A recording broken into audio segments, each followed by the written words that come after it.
ममता जी ने साफ बताया है कि जिस तरीके से चुनाव में लूट मचाया गया है, हम हारे नहीं है, मतलब जिस तरीके से लूट के हराया गया है। मैं आपको मतलब सुबह से मैं ऐसे 100 कैंडिडेट से बात कर चुका हूं जो मुझे कह रहे हैं कि 17C फॉर्म, और ये मैं पहले भी कहा हूं, मैं फिर कह रहा हूं कि ईवीएम, जो ईवीएम में वोट होता है वो शायद ना मैनिपुलेट हो, लेकिन ईवीएम्स कैन बी रिप्लेस्ड।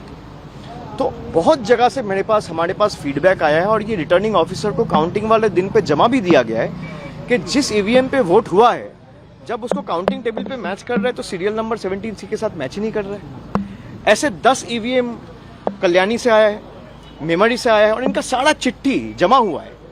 ऐसे 100 काउंटिंग सेंटर्स है, 100 एसीज है, जहां पे आप अगर कोर्ट में जाओगे, चैलेंज करोगे, तो 2 बजे के बाद सारे काउंटिंग एजेंट्स को हटा दिया गया, मार के भगा दिया गया, और वो सारे सीसीटीवी फुटेजेस में रिकॉर्डेड है। आप मुझे बताइए 2 बजे तक, जहां पे 90% 80% काउंटिंग कंप्लीट होना चाहिए, आप कल टाइम स्टैम्प देख लीजिए इलेक्शन कमीशन का, दोपहर को 2 बजे तक, 2:30 बजे तक सिर्फ 4 राउंड काउंटिंग हुआ था, और 20 राउंड बाकी है, कहीं 24 राउंड बाकी है, कहीं 25 राउंड बाकी है, कहीं 18 राउंड बाकी है। मतलब 10% 15% आपने काउंटिंग करके वो लीड दिखा दिया और माहौल ऐसे बना दिया मीडिया के सहायता से कि ये दिखाने के लिए कि बीजेपी जीत चुकी है। और जोर जबरदस्ती, वहां पे कोई स्टेट का आदमी था नहीं। आप जिसको बिठाए काउंटिंग ऑब्जर्वर सेंटर का आदमी है, माइक्रो ऑब्जर्वर सेंटर का आदमी है, रिटर्निंग ऑफिसर इलेक्शन कमीशन ने बिठाया है, स्टेट के आदमी को हटा के अपने खास लोगों को बिठाया है। अच्छा, जो गार्ड कर रहे हैं दे आर पैरामिलिट्री फोर्सेस। तो सारे सेंटर के लोग, स्टेट का कोई है ही नहीं। मतलब पूर्व मेदिनीपुर में मैं आपको बता रहा हूं कि सुप्रीम कोर्ट का जो ऑर्डर था कि randomisation rule should be implemented in letter and spirit, जहां पे स्टेट और सेंटर का एम्प्लॉय दोनों होना चाहिए, वहां पे खाली सेंटर के एम्प्लॉयज थे। ऐसे कई काउंटिंग सेंटर्स है। तो जिस तरीके से लूट मचाया गया है, जोर जबरदस्ती, आपने पहले भाई तृणमूल और बीजेपी का वोट का फर्क क्या है? 32 लाख, 30 लाख को तो आपने पहले ही वोटर लिस्ट निकाल दिया, 7 लाख नए वोटर्स ऐड किए, 10-15 लाख आपने काउंटिंग में मैनिपुलेशन किए। अगर भाई जनता के राय के ऊपर आपको भरोसा है तो आप सबको रखिए काउंटिंग सेंटर में, सबको वोट करने का ताकत दीजिए। लेकिन पीएम, आपको दिक्कत क्या है? सर पीएम ने तो कहा ये बंगाल का जनादेश है, तो क्या ये बंगाल का जनादेश आप नहीं मान रहे हैं? नहीं, अगर जनादेश है तो भाई आपने देखा ना, काउंटिंग सेंटर से तृणमूल के लोगों को भगाया गया मार के।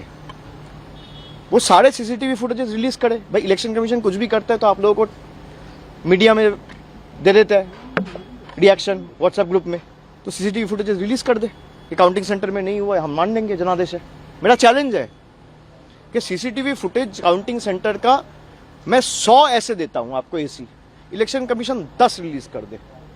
काउंटिंग सेंटर का पूरा दिन का सीसीटीवी फुटेज, खास करके 12 बजे के बाद से 6 बजे तक का, 6 घंटा का रिलीज कर दे। मैं आपको कंप्लेंट का कॉपी देता हूं जहां पे 17C में जो ईवीएम रिकॉर्ड हुआ था और जो काउंटिंग टेबल में जो ईवीएम आया है, दोनों अलग मशीन है, सीरियल नंबर मैच ही नहीं कर रहे। मैं देता हूं आपको, चिट्ठी भेजता हूं मीडिया ग्रुप में अभी। और ये आज मैं नहीं दे रहा हूं, कल हमारे काउंटिंग एजेंसी आरओ को दिया है, जहां पे मान लीजिए वोटिंग मशीन्स जो पूरा दिन आप ये कैमरा यूज कर रहे हो, बूम यूज कर रहे हो, भाई इसको आपको चार्ज तो करना पड़ता है।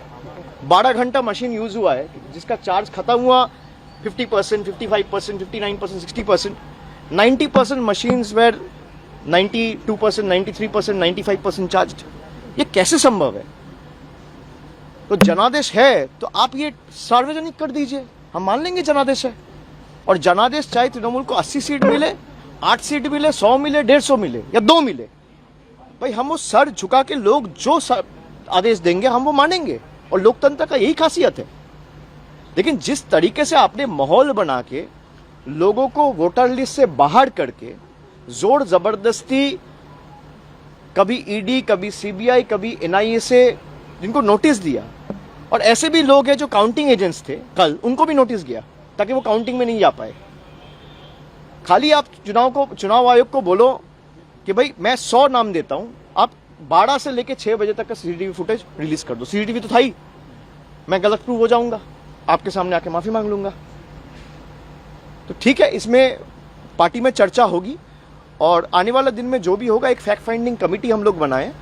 जिस तरीके से हम लोगों के ऊपर टॉर्चर किया जा रहा है, जा जाके पार्टी ऑफिस तोड़े जा रहे हैं, घर में घुस के मारा जा रहा है, हर जगह पे आपने देखा है। कल रात भर हम लोगों के पार्टी वर्कर्स के ऊपर जिस तरीके से अत्याचार हुआ है, मैं सबको यही कहूंगा कि तृणमूल के जितने भी सैनिक हैं, आप एकदम स्ट्रांग रहो। पार्टी आपके साथ डट के खड़ा है और जहां तक हमें जाना पड़े हम आपके लिए जाएंगे।